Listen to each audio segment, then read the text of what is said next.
vaccination successful in the recent decades in addressing the infections that we've had, for some time now? See, when you talk about vaccinations, again, like how you said, the first thing that comes to our mind when you talk about vaccine is, okay, my children need to get the vaccines. We have done a fairly good job in terms of promoting vaccinations in children.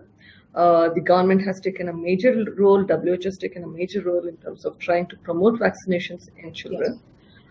Children, to a large extent, at least in this part of the country, receive most of the vaccine-preventable vaccinations that help them prevent a lot of diseases. The ones that are mandatory in children right now, if you talk about at birth, BCG, hepatitis B, DPT, OPV, MMR, and a lot of these vaccines are combined to give us less number of shots as well. Apart from that, pneumococcal vaccine is as well recommended for children. But what we don't realize that is, yes, vaccines are there. They don't help only children. They do help adults as well. Now, when we talk about adult vaccinations, vaccines have play a major role in adults as well. For example, if you talk about the pneumococcal vaccine, it prevents serious pneumococcal infections in adults, particularly adults who have more other medical complications. For example, if you have heart disease, diabetes, you're immunocompromised, this prevents severe life-threatening diseases. You can prevent death because of the vaccine. Talk about influenza vaccine. Thanks to the influenza vaccine, previously we used to have major pandemics that killed millions of people because of the influenza. Now, thanks to the influenza vaccine and the awareness of the disease, we are able to decrease the disease significantly. And other things that you can talk about, the typhoid vaccine or the herpes zoster vaccine. These are all vaccines that are recommended for all people, not just for children. Some of these are recommended specifically for adults. For example, zoster vaccine is recommended for adults to prevent shingles, which can be a very, very bad disease. There are some vaccines that are recommended in the older children and younger adults. For example, we talk about the HPV vaccine, human papillomavirus vaccine. Here, it not just prevents infections by the herpes human papillomavirus, but also it prevents cancer. So if you're able to prevent cancer, that's a huge thing. So for some reason, we take care of our children, but we don't take care of our adults. I'll bring you back to that discussion, ma'am. When we talk about child vaccinations and how vaccines have succeeded in eradicating some of the infections, of course, all of us know we talk about polio and smallpox firstly.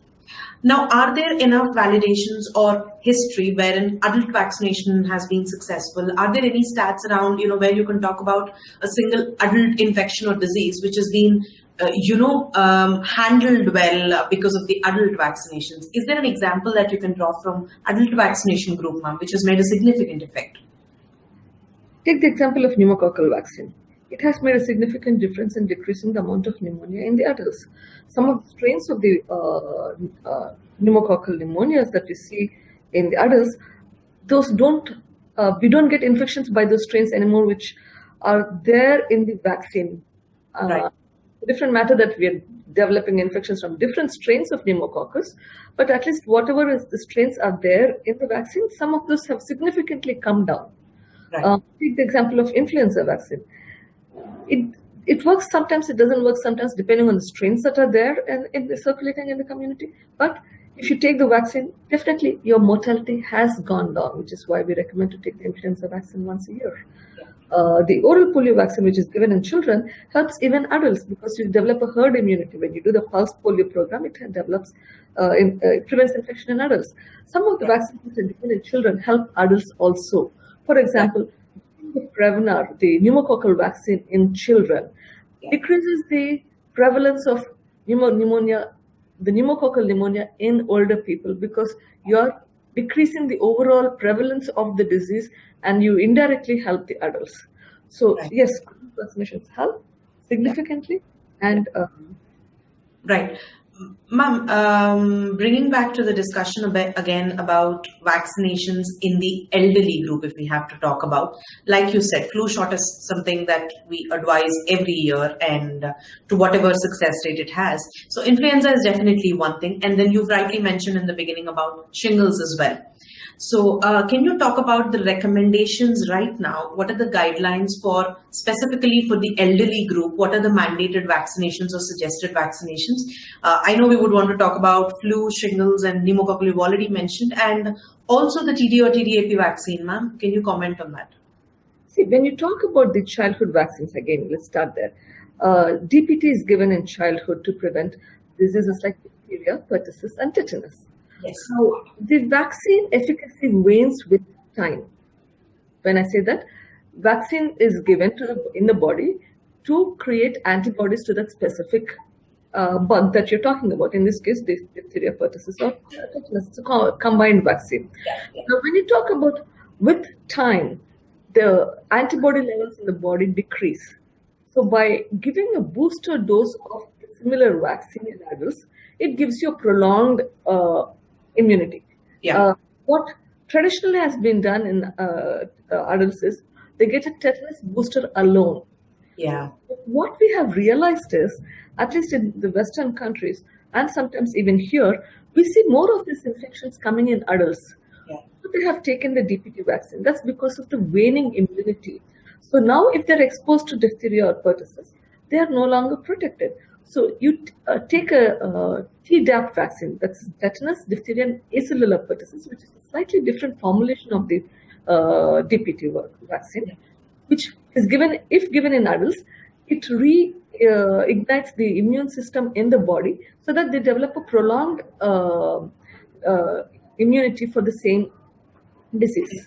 Yeah. So DPT is one such, and another vaccine that is again recommended in adults, where we are seeing more and more infections in the late teens, early adults, is the measles or mumps. These infections are coming up more in the late teens, early adults. So it's Right. and adults as well. Right. So a booster dose of measles, mumps, rubella vaccine is also recommended in all adults, provided their immunity is good. The reason for that is because MMR, the measles, mumps, rubella, is live vaccine, so you don't want to give it if you have an underlying immune compromised condition. But by and far, most adults, if they get a single shot of DPT, Tdap, or MMR, they provide a long-term protection for these infections. Right. Ma'am, what about, are we advising zoster shingles vaccination as well for elderly above 50 and above? Is there a guideline around that? This is what the Tdap and the MMR is recommended for anybody who's over 20 years. And if you talk about shingles vaccine, then you're talking about more advanced age, like beyond 60 years. Now, shingles vaccine is slightly different. Shingles, again, is a live vaccine. It's shingles disease is basically caused by the same virus that caused the chickenpox. Chickenpox virus, the varicella virus causes, it's the same virus causing two different diseases. In the younger age group, it causes chickenpox. In the older age group, it causes the shingles.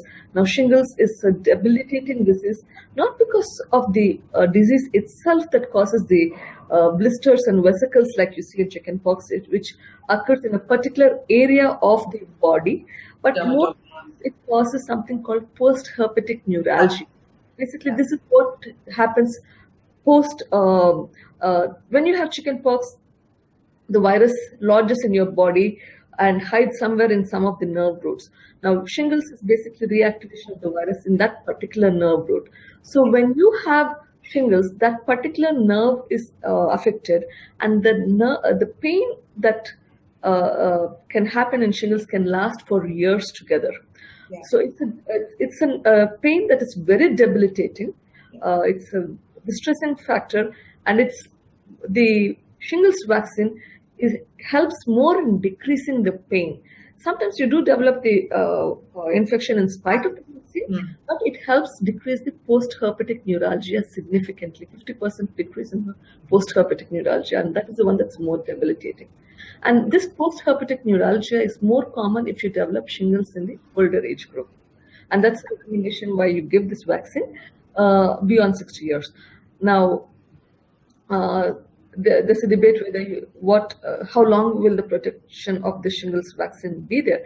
We know from research that it protects at least for 10 years. Beyond that, we do not know, and we are still waiting for more information to come out from research to see whether you need to take another dose after 10 years or not. That's something that is we are waiting for more information. Right. Another important vaccine these days that is coming to discussion both in the pediatric population and not so much of awareness in the adult population, though.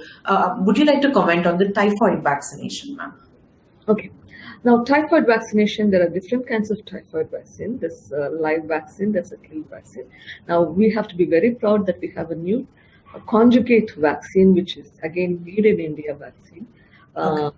The advantage of this conjugate vaccine is because it gets better immunity than the older vaccines. The immune response is better with this vaccine. Now, typhoid vaccine, the conjugate vaccine, if you take 2 doses 6 months apart, it provides you a long-term protection for like almost 10 years. So it's a vaccine that is recommended. It's not there in the ACIP guidelines currently, but it is recommended in all children and adults as well. 2 doses to be taken, and you'll get a prolonged immunity for this one. Definitely. Right. Vaccine-preventable disease, typhoid is better. So, human papillomavirus vaccine. Now, HPV vaccine is a vaccine that is recommended for girls and boys from the ages of 9 up until the age of 39 years, 40 years. Now, what is human papillomavirus? It's the virus that can cause 2 kinds of diseases. In women, it can cause warts and cervical cancer. It's a sexually transmitted virus. Yes. And in men, it can cause anal cancer and anal warts. So the human papilloma HPV vaccine, the one that we have in India, is a quadrivalent vaccine. It has it contains 2 viruses which help prevent warts. The most common the strains that cause warts, and 2 strains that cause the cervical cancer or the anal cancer. Okay.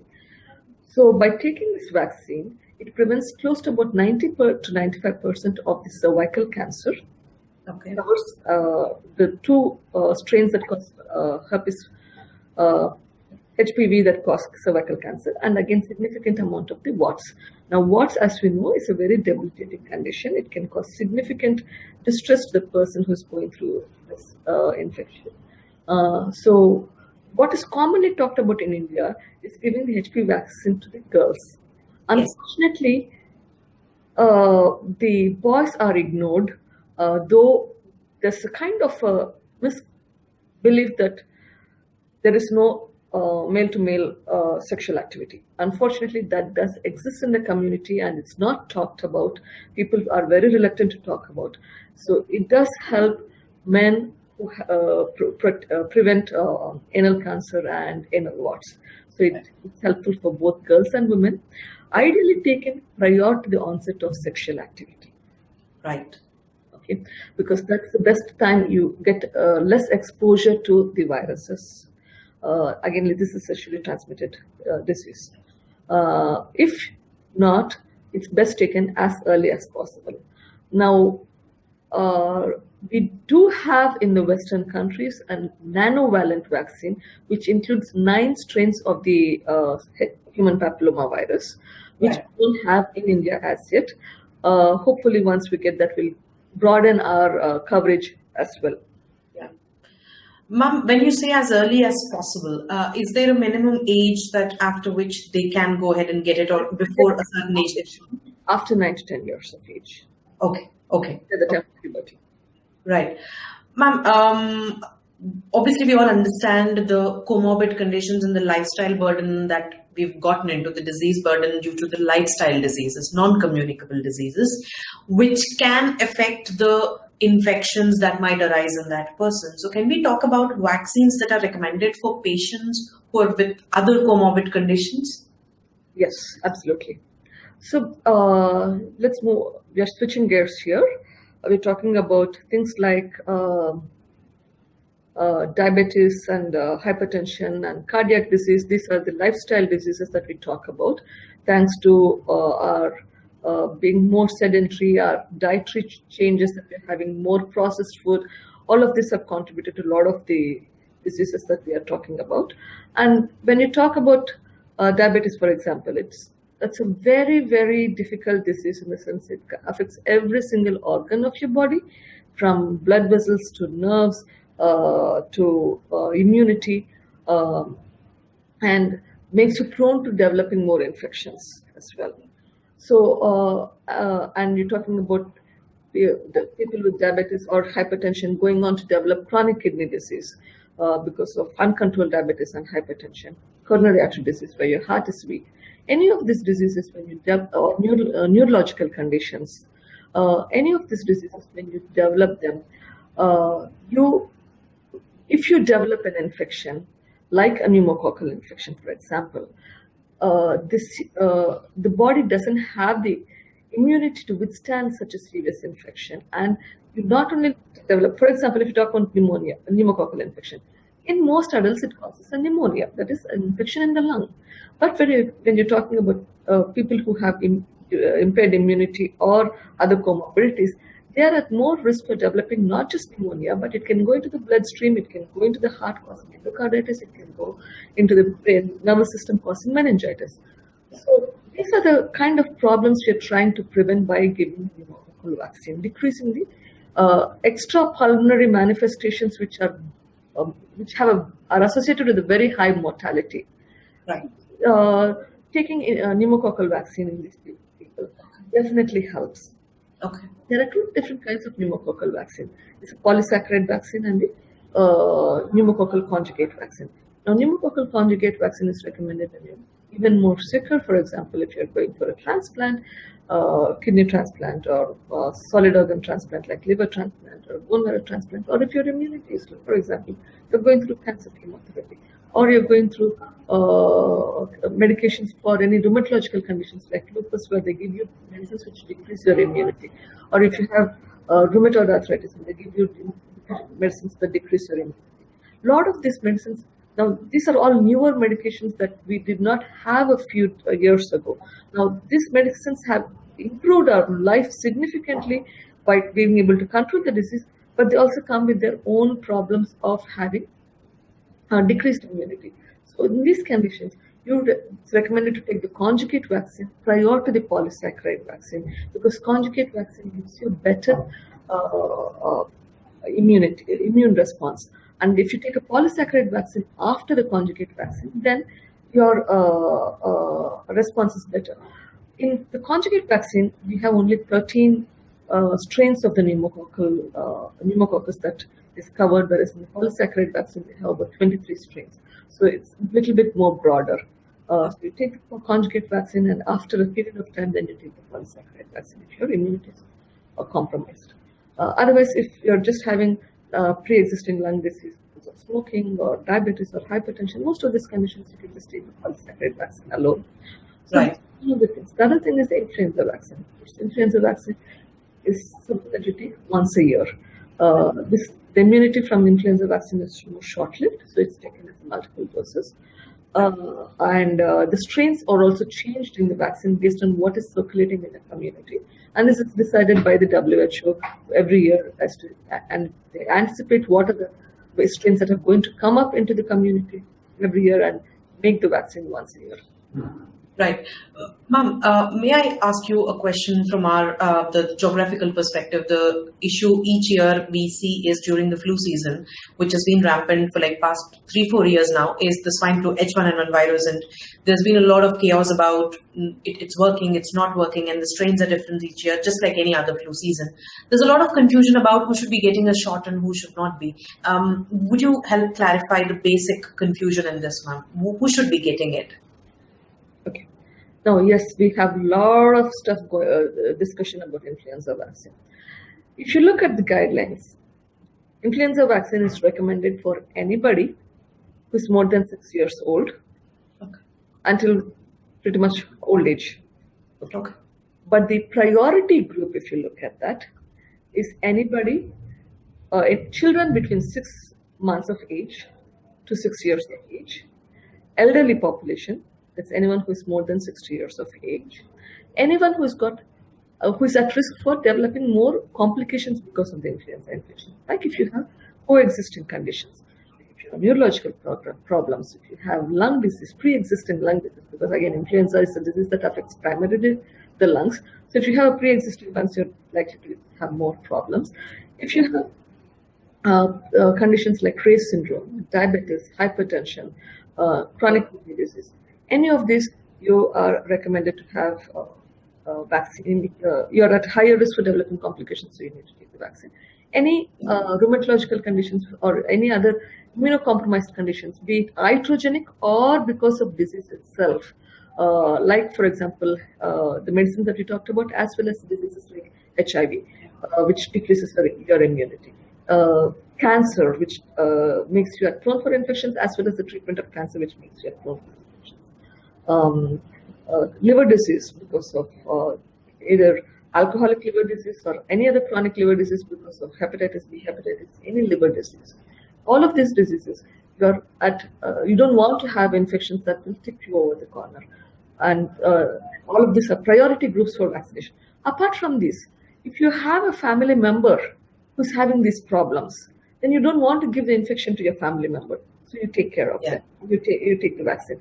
If you're taking care of somebody who is having these kind of problems, be it your home care provider or a healthcare provider, then you need to take vaccines to protect yourself so you don't transmit the disease to somebody else. So these are priority groups in terms of taking the vaccine for influenza. Ma'am, so the general scenario is that now we discuss a lot about, in the healthcare segments about the burden of the lifestyle diseases and non-communicable diseases, and which have risen in the recent decades in the past because infections have been existing forever now. But we do understand now from this discussion and also from the latest guidelines that we've been following that a lot of the infections can also be prevented or targeted better. So being an infectious diseases physician or consultant, you've been spending time here seeing the patients. If you are to advise or give a message out to all the primary care physicians or students or people who are attending this session today or probably would view it tomorrow, seeing the kind of patient groups that you handle, what are the basic vaccinations or basic infections that you want the primary care physicians to target without fail, ma'am? What is that one message you would like to give out today? Basically, the first thing I would like to tell is immunizations are not restricted to children. When you see an adult, think you're not just treating the disease, you also have to look at trying to prevent diseases. This is come for a specific problem. You need to schedule a visit if required or address it in the same visit, to think about what are the preventive steps. It's not just immunizations, there are other preventive steps that can be done to help improve your overall health. So what are the preventive steps that are required for adults? So when you think about preventive steps, one of the major things is, like we're talking about immunizations, other things like pap smear or looking for colon cancer and things like that. So first thing is, remember to think for what are the preventive things that need to be done. Then you think about what immunizations. Now you don't want to give all the immunizations on one day. You can stagger them out over a period of time. But you want to schedule them and make sure you have a plan with each patient when they come to see you. Have a visit just for maintenance and address all the maintenance issues. So first thing, we look at what are all the comorbidities. If they have comorbidities, then they're at a higher risk for developing. Particularly, number one I would talk about is pneumococcal and influenza infections, primarily lung diseases and other comorbidities, and seasonal. Typhoid is something that's coming up. Summer, this is the season where we're starting to see typhoid or salmonella infections. So you need to remember, you need to give typhoid vaccine. And if you have typhoid, before you send them home after you've completed the treatment, make sure you give them the typhoid vaccine, because typhoid is something that can come back. If you had typhoid ones, all the more important reason you have to remember to give them the typhoid vaccine so they don't come back to you again with the typhoid infection. Yeah. Typhoid vaccine, you have to give it 2 doses, 6 months apart. That will give you more prolonged immunity rather than giving a single dose. The other vaccines, in fact, we didn't talk about are the hepatitis A vaccine. Right. But this is recommended again for children as well as adults. 2 doses will give you a longer duration than a single dose, which will give you a 6 months protection. Hi, Susan. Susan is asking which are the preferred vaccines for healthcare workers. Okay. Now, all healthcare providers, period, have to take the annual influenza vaccine. That's number 1. And if you're a healthcare provider, before that, you need to take the hepatitis B vaccine. Every healthcare provider should be taking the hepatitis B vaccine to protect themselves. And if you're definitely in the high risk profession, like for example the surgeons, and you're doing procedures, then you need to make sure you have adequate antibodies every 5 to 10 years. Check your antibodies. If required, take a booster dose. You may not require a booster dose, but you need to check whether you have adequate antibodies or not. So first thing is hepatitis B for healthcare providers. Then influenza, to make sure you don't transmit infection to the other patients as well. It's your responsibility to make sure you don't give infections to your patients. If you're taking care of patients who have decreased immunity in particular, but even otherwise, you need to make sure you have adequate immunity for things like varicella, MMR, and measles, mumps, rubella, and tetanus, diphtheria, pertussis. Among these, my priority would be the varicella vaccine. Okay. If you have not had chickenpox in your life, you need to check and see if you require the varicella vaccine. We do see healthcare providers, particularly nurses who live together in hostels, coming down with outbreaks of chickenpox when we have in the season. When you have one patient with chickenpox, you have an outbreak of chickenpox in the nurses and other healthcare providers as well. So healthcare providers need to take the varicella vaccine if they have not had chickenpox in their childhood, and if they have not, or if they have not had chickenpox vaccine, the varicella vaccine in their childhood. So first one, hepatitis B, an influenza vaccine, chickenpox vaccine. And if you're a healthcare provider, particularly in the handling food, then you need to have had this type of vaccine. Okay. Okay. And if you're taking care of the immunocompromised host, Tdap and MMR as well. Right. Thank you so much, Susan. That's a very relevant question, I think, ma'am, as healthcare professionals, as we are handling these patients and infections every day. That's a very, very relevant question. Ma'am, another question is pregnant women, women who are carrying.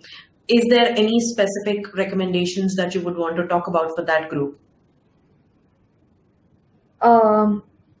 Okay. Pregnant women, firstly, as the recommended vaccines by the national guidelines, should be taking the, now the new guidelines actually recommend the Tdap vaccine, 1 shot of Tdap vaccine for the pregnant women, and then a tetanus toxoid vaccine. So that's recommended. But pregnancy, preconception counseling, you need to consider giving, make sure they have been vaccinated or have immunity to rubella. Because that's one disease that if you develop during pregnancy, you can have detrimental outcomes to the child. Yeah. So check if they have had rubella antibodies. If not, give them either the rubella vaccine or, if appropriate, measles, mumps as well. But rubella is one another thing. And influenza, of course. Because influenza, if you develop during pregnancy, is very, very bad. That's something that we didn't talk about earlier. Yeah. Pregnancy is another risk factor for influenza. And also because if you have if the mother has antibodies, they can pass on the antibodies to the child, and that can provide the protection to the child as well. Yeah. Yeah. Ma'am, there's another question. Shazia Naz wants you to comment on, I think HIV, you've commented enough. Ma'am, can you comment on Hep A and B?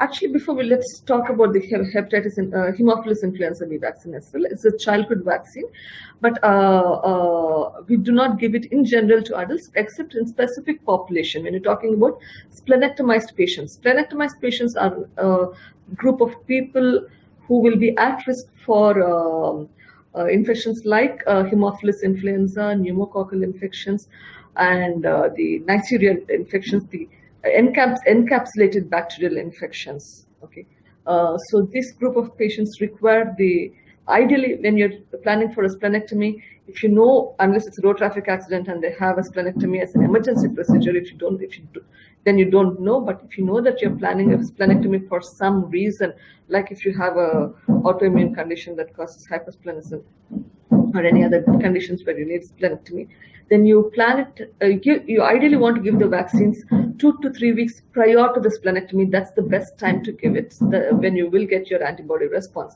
The Haemophilus influenza B, Neisseria meningitis, and the pneumococcal vaccine. Pneumococcal vaccine, you need to give both the conjugate and the polysaccharide vaccine. If for some reason you're not able to give those vaccines, for example, in a road traffic accident, they come to you with the ruptured spleen and you have to take the spleen out immediately, then you need to let them recover from the surgery, and the timing there you would give the vaccine 14 days post-surgery. That's the time for these vaccines. And of course, you do give them boosters after 5 years. Right.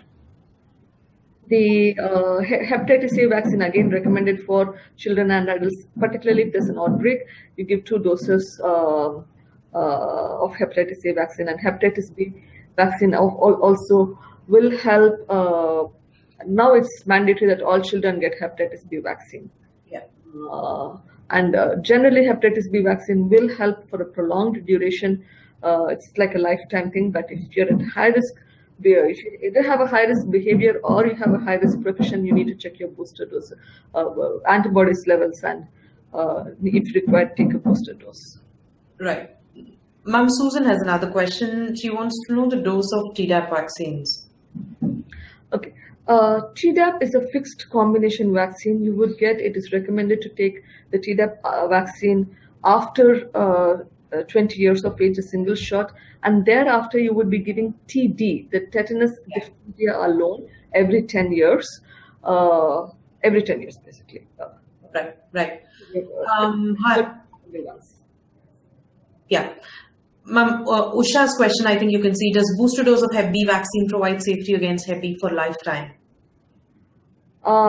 See, again, when you're talking about hepatitis B, there are some conditions where you will not have antibodies at all. So if there are absolutely no antibodies, when you check for antibodies after you taken the entire series, then you revaccinate, you give the entire series all over again and check if you mounted an antibody response. Some people will not mount an antibody response.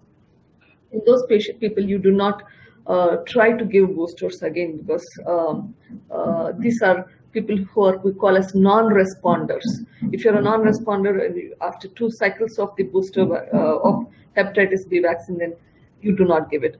There are actually some studies where being done which showed that giving hepatitis B vaccine is an intramuscular vaccine, where they give intradermally, and that has a better antibody response than intramuscularly.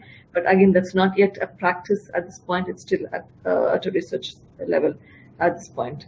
But if you do mount an antibody response, then you really usually will not need another booster after that.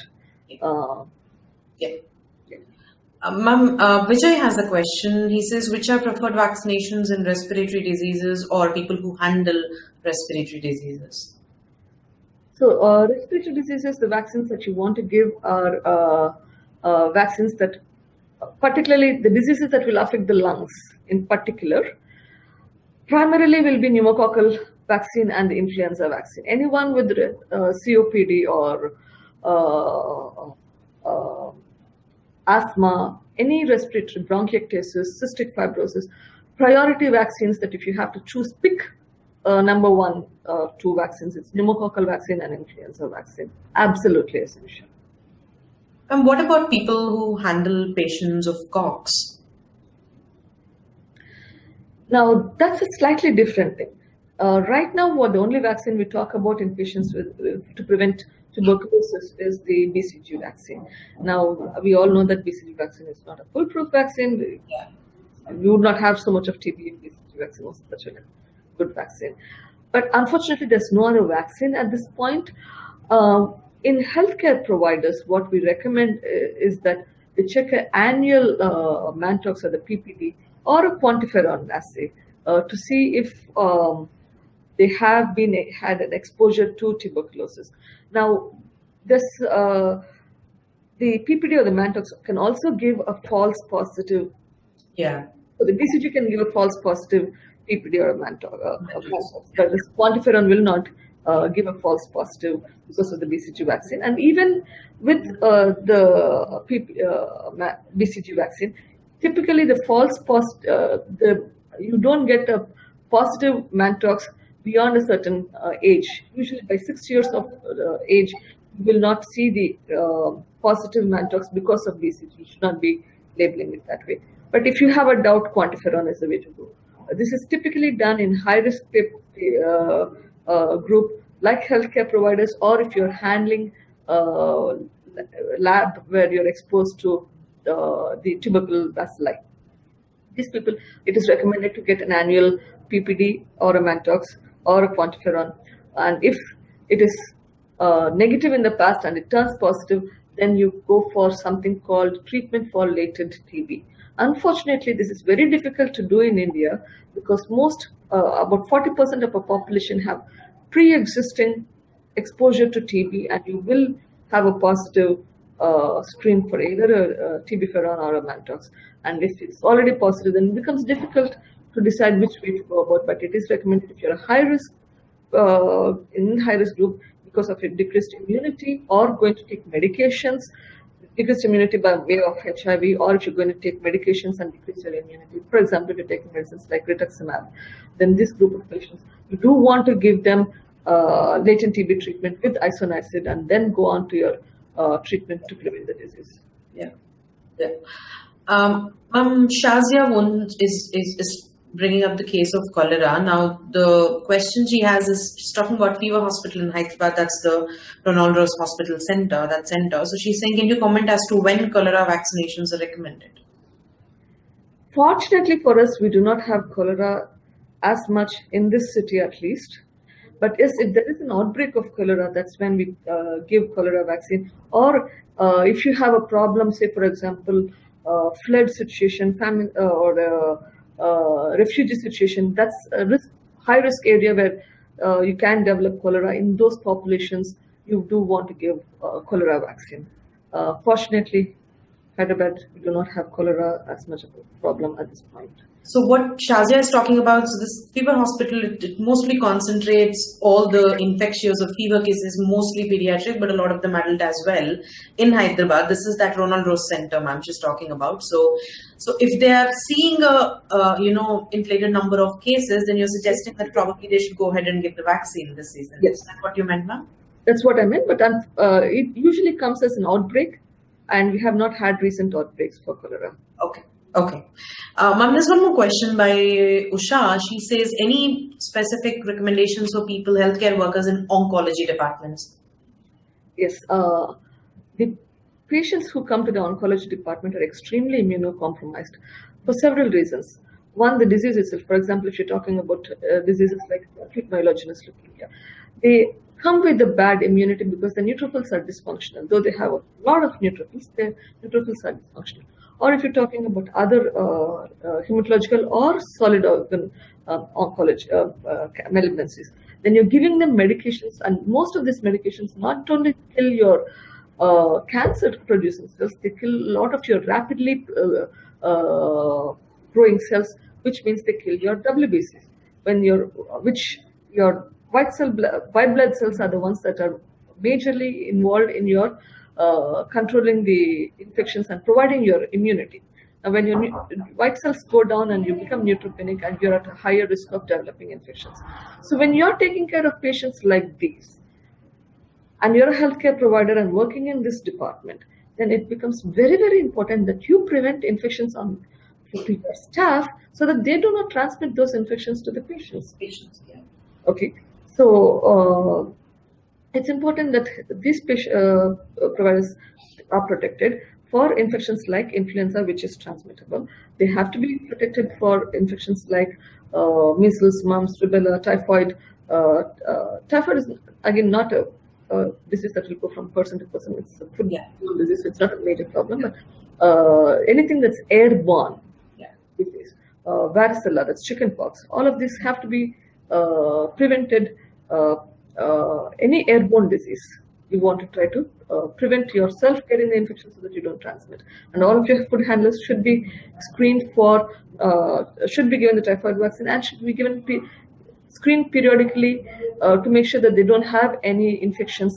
Like, for example, other foodborne diseases that can be transmitted are like cryptosporidial disease. So you want to make sure your food handlers do not have diseases like that, and if they have, they should not be handling food. And you should encourage teach your food handlers how to handle food as well here. Right. Ma'am, Vijay has an interesting question. He wants to discuss the vaccination scenario in critically ill or ICU patients. He's talking about admitted patients probably. So is there anything you want to comment on that, ma'am? Interesting question. See, ICU patients, if they are there in the ICU, obviously because they're very sick. But this is when they're very sick in the ICU is not a time we want to give vaccinations because your illness may prevent you developing the ideal response to the infection, to the vaccine. The ideal time to give the vaccine is when they're getting better and they're going to be discharged. So you can plan for their vaccines on the day of discharge. Typically, you're assuming that most of your patients in the ICU may be having sepsis, septic shock, have their lungs may have been affected. So again, in this patient population, the priority will be to prevent lung infections like so their priority will be pneumococcal vaccine and influenza vaccine. But again, you want to take care, counsel them about other vaccines as well. Ideally, we do them after they get discharged. You don't want to give vaccines when they're really sick in the ICU. Unlike the antibody response. Okay. Ma'am, Shazia has one more question. They're talking about dengue now. Your comment? Dengue is a very good question. I hope that we get the vaccine soon in India. It's being tried in South America, and actually they have very good, promising results. This is one of those not made in India vaccine. We do have a few of the made in India vaccines, including the rotavirus and the typhoid vaccine. But yes, dengue is vaccine. Hopefully, will come soon to us. Very promising results in the studies that have come out so far, and we'll get it soon. Yeah, ma'am, we've pretty much covered all the things that we wanted to discuss today. But before I close the session, ma'am, you've been there, you've spent time in these states, studying the diseases, and you've seen patients in the scenarios there, and now you've been here practicing in Hyderabad or whatever in India. What is that major difference you've observed, or rather, what is that change from your end you've tried to bring in to the approach to these infectious diseases or vaccinations in particular, if you have to talk about? All of us can take a message out of that from you today. See, one of the major things I find in terms of vaccinations is it's not really thought about in adults for some reason. In fact, most clinicians, I guess it's the amount of patient load that you take care of here and the fact that it's not very much ingrained into us. When the concept of giving our vaccines in adults doesn't exist, and it's something that people have to learn after the training. So it's not a spinal reflex. Yes. You have to think, you have to consciously do it several times for you to make it into a part of a practice pattern, to think about what vaccines do your patients need. What are the preventative health measures that have to be taken? Most of the time, we see patients in the clinic because they are sick, and we are addressing the acute issues. The concept of doing a preventative health visit is less so. So we have to encourage that more. and make it as a practice that we talk about vaccination. In fact, a lot of awareness, there's more awareness in patients sometimes, in public. They think about, oh, I should get these things to prevent this disease. Yeah. And they come to you asking for vaccines. Yeah. Yeah, and I think that was the case when this entire season of swine flu was rampant here in Hyderabad. People actually went to their consultants to get vaccination. Yeah, ma'am, absolutely. So, ma'am, thank you very much for your time today. We've had wonderful insights from you, and for somebody who's been practicing and dealing with patients and doing this each day, I think that has helped us build. So I hope our audience has gotten some relevant information, and I hope we can go back and put it into practice. Thank you very much for your time, ma'am. You've been wonderful. Thank you so much. We'll see you again sometime. Thank you so much, all of you, for attending. Bye-bye.